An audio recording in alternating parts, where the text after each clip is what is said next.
right. So before I jump into this, I did read two papers. These are combined into a single presentation with a separate title slide for each. For the second one, it was a very large survey of work, so I didn't get through all of it. I got through about 2/3 of it. So there's a nice to be continued at the end for me to pick it up either next week or at a later time. Just wanted to give the heads up on that, so it might feel like it kind of just dies at the end. But the first one that I looked at was a workshop proposal called From Human to Human Collaboration to Human to AI Collaboration. It was a proposal for CHI 2020. There we go. Specifically focusing on this idea that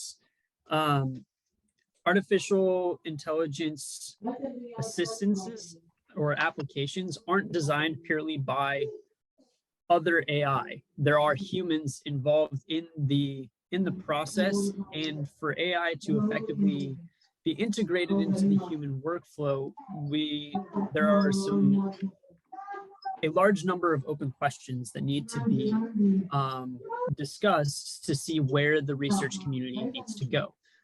Particularly looking to bridge the communities between the AI and the human computer interaction. So there was a strong group of panelists. One of them, I'm sure some of you will recognize, Ben Schneiderman. He's coming to our academic festival in a couple weeks, I think, or a week.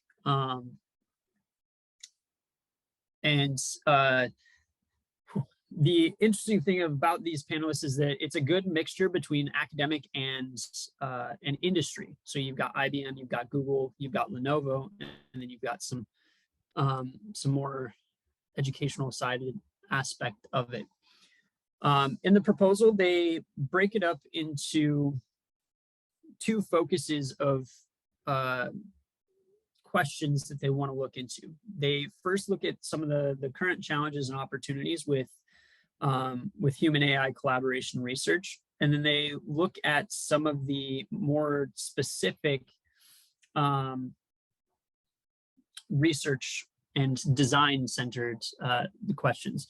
So some of the current challenges, there are a lot more in the proposal than just the ones that I have on the slide, but I picked these because I felt like these were the ones that us as a group in Kappa would be most interested in, or is something that we could potentially pursue.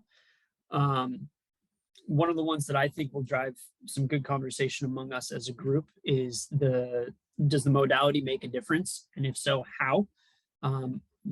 Tangentially, I think Ujwal and I are working on that with Health Bites. And then of course the ethical considerations are very key when it comes to designing these artificial intelligence systems, because I mean, we've all seen Terminator. Some of the design and research questions are a little more broad, but focus on creating more of a grounding and driving into the future. I really like the first question. What are good and bad examples of AI systems that work together with humans today? So I'm actually going to open that up to you guys. What do you think are some good and bad examples of AI systems today?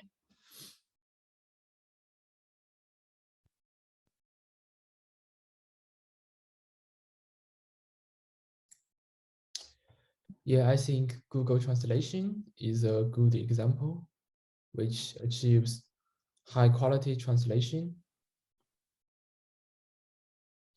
Sorry, which one? Google Translation. Google Translation, okay. Yeah, it achieves high quality translations, but it still misses the mark on some of them. There was that controversy, 5-6 months ago about the whole gendered language translated to non-gendered and back, and that caused quite an uproar. So I feel like that fits in both a good and a bad example. So yeah, good pick. I like that. And I think the bad example is the natural language conversation with these agents. Having a good natural language conversation, which is complex in nature, covers wide areas of topics. Or yeah, and even the conversations between the systems themselves, right? Didn't they have that? I believe it was GPT-3, where they had it talk to itself, a male and a female version, and it got real bad real fast. Yeah, if you look Also very around creepy. if you look around on the web, right, there are a lot of examples about how GPT-3 can go wrong, biased, discriminative, offensive. A lot of examples. Exactly. And then one of the other questions that I think is really pertinent to both Kappa and also for some of us that are involved with it, the Design at Scale Lab, is which design processes work best for creating AI that collaborate with humans? Particularly if we're looking at the idea of doing it at scale, we're going to need to have some robust processes that create AI that are effective at collaborating, but also that are interpretable, so that the humans collaborating with it know how it does what it does. And do we have a do we have a good idea about what other design processes that are there that we can take a look?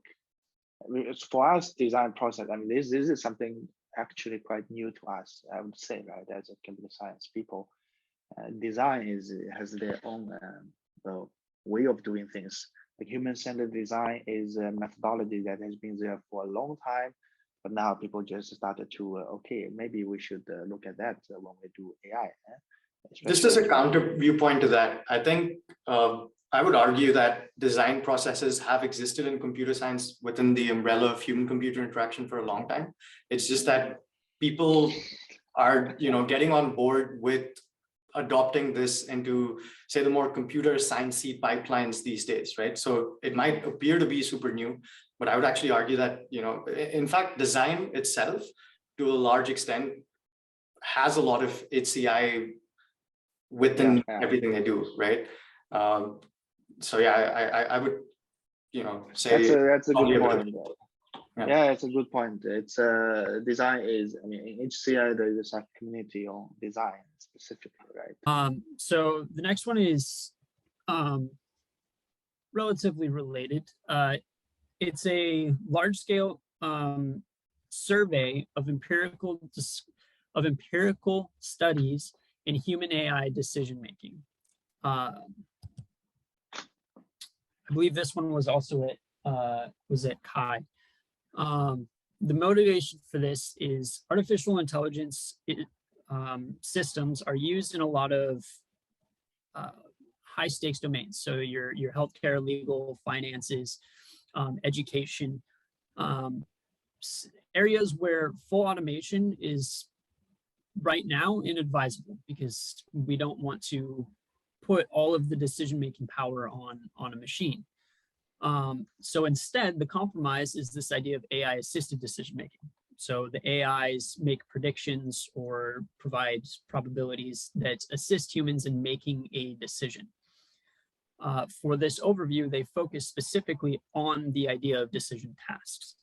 And with AI-assisted decision-making being an area that has seen a significant increase in about the last 5 years, I believe, there currently is a lack of a coherent overview of the research in the space that is taking place. So the authors took it on themselves to kind of create a coherent overview of this particular subset.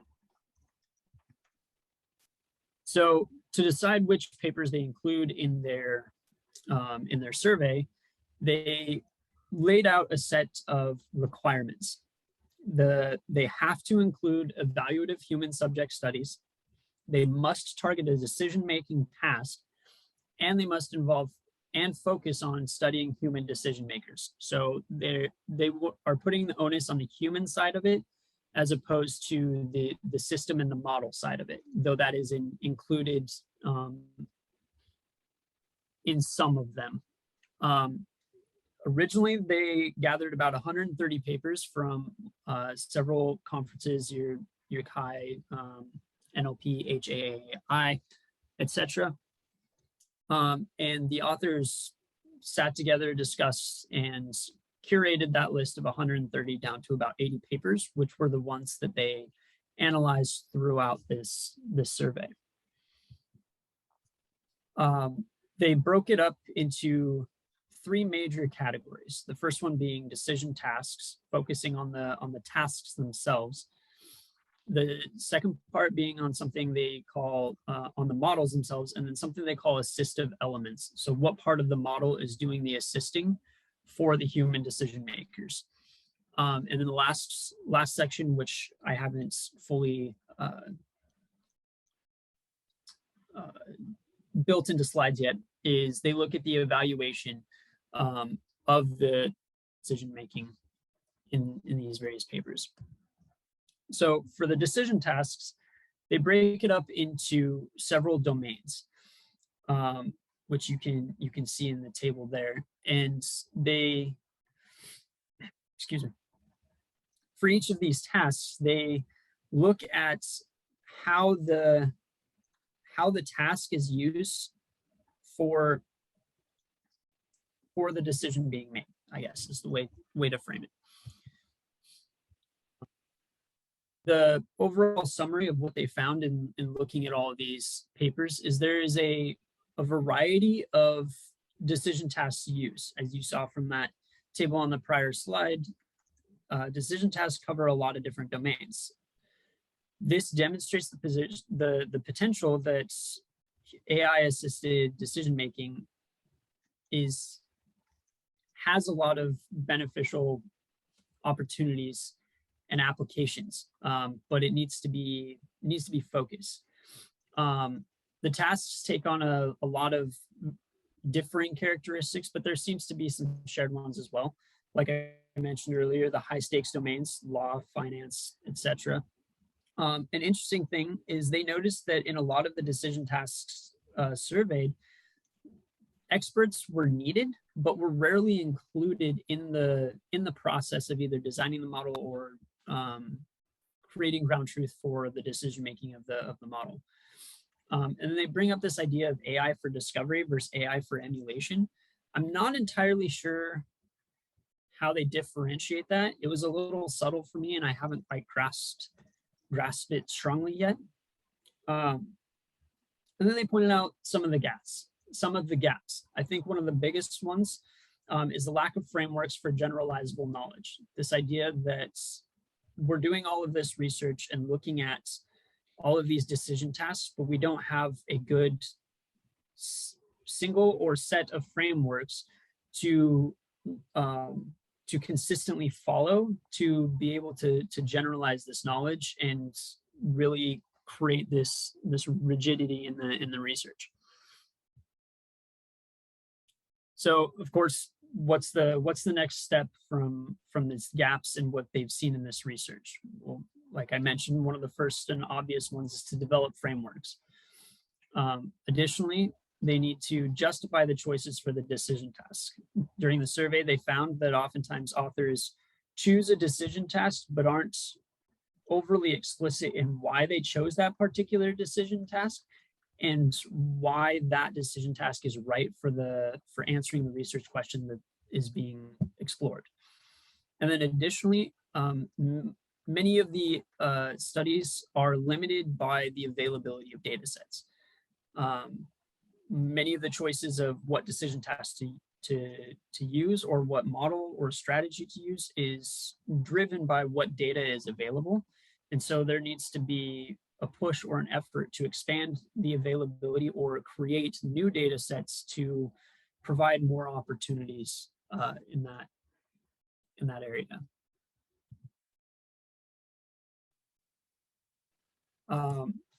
So then going from the decision tasks themselves, they then look at the AI assistance elements. This is more model focused and how that model provides assistance to the decision makers. They break it up again into various different methods to help be able to describe the various pieces. So you have your model predictions, which would be your classifications, so your regression models, and things of that nature. Information about the predictions, so the ability, the explainability side, the idea of understanding how the model made that prediction or why it's making that prediction, and the various strategies that go into that.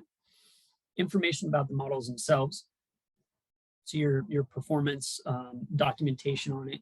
And that's where they also bring up the idea of information about the training data. Knowing about the data can help you make informed decisions on how you design the model or how you utilize the model for your particular system. And then there were some additional areas that they included in a generalized other. Again, I think this is where the Health Bytes project kind of falls in, is this idea of interventions or workflows affecting cognitive processes. And I think that's also something that we as Kappa would probably fall under in some of the stuff that we work on.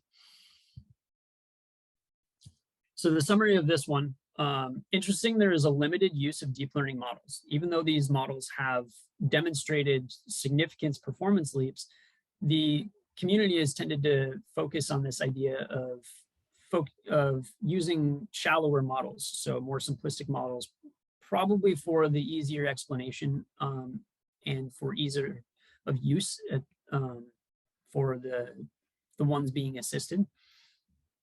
And there is a large focus on AI explanations, which shouldn't come really as a surprise to anyone, given that explainable AI and understanding how machine learning does what it does has become a very big focus in the research community recently. And then some of the gaps were this fragmented understanding of the design space. I totally just lost it. Anyway, so the next direction to take to address some of the gaps that they have there would to extend the design space and studies beyond decision trials. So rather, I'm not entirely sure what a decision trial is explicitly, because I haven't had too much experience with it myself. But from what I gather from the paper is they want to go beyond just that type of a strategy to others to, again, get to this idea of the generalizable knowledge.